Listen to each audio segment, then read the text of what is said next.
en direct, délégué Sud à Stellantis-Poissy et porte-parole de Lutte ouvrière. On vous entendra dans un instant. Merci d'être à ces données. On se dit qu'effectivement, Stellantis n'est pas en pleine forme. Pour autant, vous ne comprenez pas, vous, la décision de la direction de mise au chômage partiel. Expliquez-nous. D'autant plus que je considère que Stellantis est en pleine forme. Contrairement aux chiffres qui sont annoncés, pour le premier semestre de cette année, effectivement, il a été annoncé 2 milliards de pertes, mais vos confrères du Monde à l'époque avaient fait une très bonne analyse de la publication des résultats financiers semestriels et avaient pointé du doigt une mise de côté de 3 milliards. Ils ont mis de côté 3 milliards d'euros, ce qui fait que si on les inclut réellement dans le résultat du premier semestre était bénéficiaire de plus de 1 milliard. Je rappelle que l'année d'avant, c'était 18,3 milliards de profits. Rendez-vous compte, c'est un empire automobile industriel qui est extrêmement riche, multimilliardaire. Alors qu'aujourd'hui, on nous présente le groupe Stellantis comme ayant des difficultés, n'étant pas en bonne santé, etc. La ficelle est un peu grosse pour nous faire avaler tout d'abord ces semaines de chômage et derrière pour essayer de nous convaincre qu'il va falloir fermer Poissy pour sauver le groupe. J'ai l'impression de revivre. J'ai fait la fermeture de PSA Aulnay en 2013. J'ai l'impression de revivre exactement les mêmes éléments de communication et de langage de la direction. Qu'est-ce que vous en pensez, Jean-Rémy ? Justement, quand on regarde et quand on dézoome de Stellantis et qu'on regarde le marché de l'automobile, vous aussi, vous avez une expertise sur la question. C'est votre milieu de travail depuis des années. Il y a des difficultés pour ce secteur-là. Ça va devenir difficile de s'adapter, de se renouveler. Je pense notamment au marché chinois où on a l'impression qu'ils sont très en avance par rapport à la France ou à l'Europe. Quel est votre regard là-dessus ? J'ai un regard humain. Excusez-moi, je suis un ouvrier et je pense à tous les travailleurs de la filière automobile, pas simplement à ceux de Stellantis ou des sous-traitants. Là-dedans, qui c'est qui paye les pots cassés ? Qui c'est qui est vraiment en difficulté ? Est-ce que ce sont les constructeurs automobiles et derrière les actionnaires ?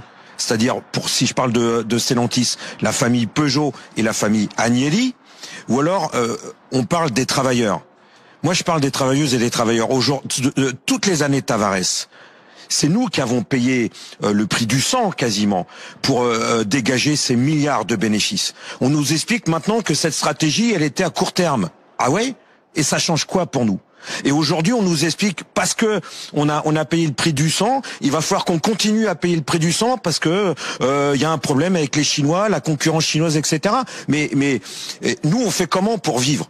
Nous, on se lève le matin, on les fabrique ces voitures. On nous demande rien de plus, et on bloque nos salaires, on licencie les copains, tous les camarades, on supprime des emplois. On est en train de fermer l'usine de Douvrin.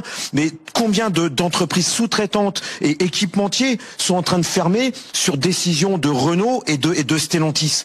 C'est ça la vérité qu'on vit aujourd'hui, nous, en bas, dans les ateliers. Alors ça peut plus durer. Je comprends toutes les analyses macroéconomiques, etc.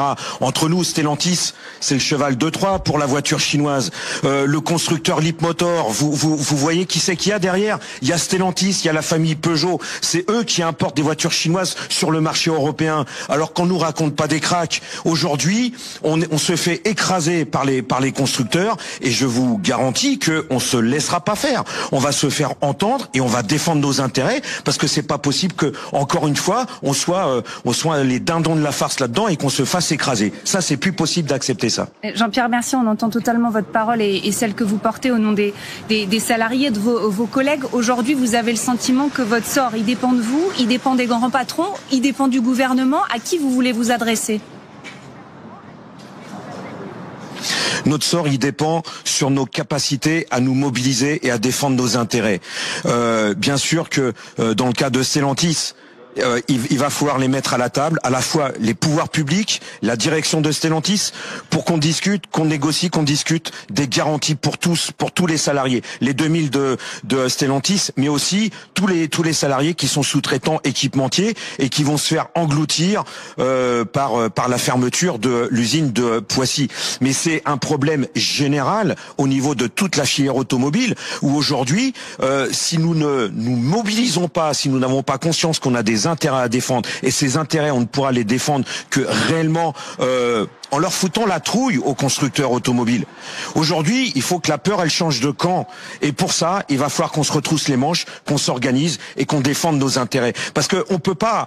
Comment on remplit notre frigo chaque mois? Comprenez que aujourd'hui, quand on entend le gouvernement, il veut nous faire les poches. Il y a ces 40 milliards à rembourser. Et ici, dans les usines, nos patrons, ils veulent nous prendre nos emplois. Elle est là, la colère sociale. C'est un tout est lié. Eh bien, il va falloir qu'on se défende tous ensemble.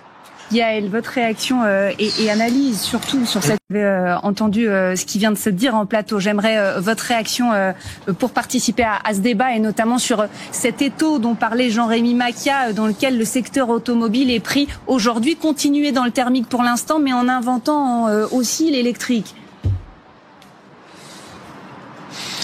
Écoutez, ils se sont tous engouffrés dans l'électrique. Il faut reconnaître quand même une chose à Carlos Tavares, c'est qu'il tirait le signal d'alarme pour dire que cette technologie, elle n'était pas forcément au point. Mais voilà, tous les constructeurs automobiles, et c'est le jeu. Aujourd'hui, avec les lois économiques, qui est la loi de la concurrence, la loi du marché, la loi du profit, tout le monde s'est engouffré à coût, je le rappelle, à coût de centaines de millions d'aides publiques. Les constructeurs ont très peu dépensé pour passer à l'électrique. Faut quand même réaliser là ça. Et donc aujourd'hui, alors bien sûr qu'ils ont creusé la dette. C'est eux qui ont aussi participé à creuser la dette. Et ceux qui se retrouvent dans l'étau aujourd'hui, c'est nous. C'est nous qui, quand on devait passer à l'électrique, c'était la tarte à la crème. C'était le prétexte énorme pour nous dire, voilà, maintenant on passe à l'électrique, donc vous êtes licenciés et on ferme les usines.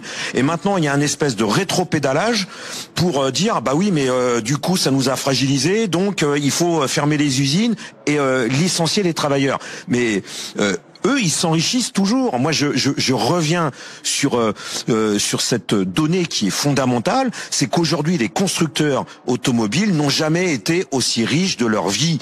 Eh bien, il va falloir qu'ils mettent la main à la poche pour garantir l'emploi, maintenir les usines, répartir le travail et qu'on garde notre boulot et notre salaire parce qu'on n'a que ça pour vivre. Alors, Jean-Rémy, rapidement, je vous donne la parole. Ensuite, Yael, j'ai vu que vous vouliez réagir. Allez-y, Jean-Pierre, merci. Très rapidement, aujourd'hui on parle de Stellantis, on fabrique l'Opel Mokka. Est-ce que l'Opel Mokka, les chiffres du commerce, l'Opel Mokka est en train de dégringoler? Non. On a demandé les chiffres à la direction pour justifier cette mise au chômage, soi-disant pour gérer les stocks. Elle n'a pas voulu nous donner les chiffres du commerce. L'Opel Mokka se vend bien. Et aujourd'hui, on va être au chômage partiel, enfin demain. Et pourquoi? C'est les 3/4 de notre indemnité qui va provenir des fonds publics, nos impôts.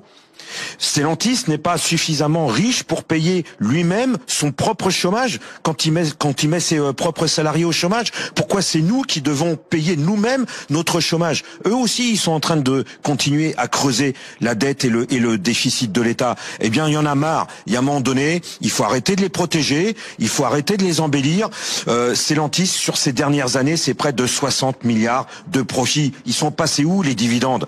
Qu'est-ce qui en a été fait de ces dividendes et de ces milliards de dividendes? Il doit servir à maintenir l'emploi, maintenir les usines et répartir le travail. Yael, cette question de la préférence européenne, vous pensez que ça pourrait vous bénéficier à Stellantis, mais aussi plus largement dans le secteur automobile européen? Est-ce que vous avez effectivement envie que le gouvernement pousse cette solution?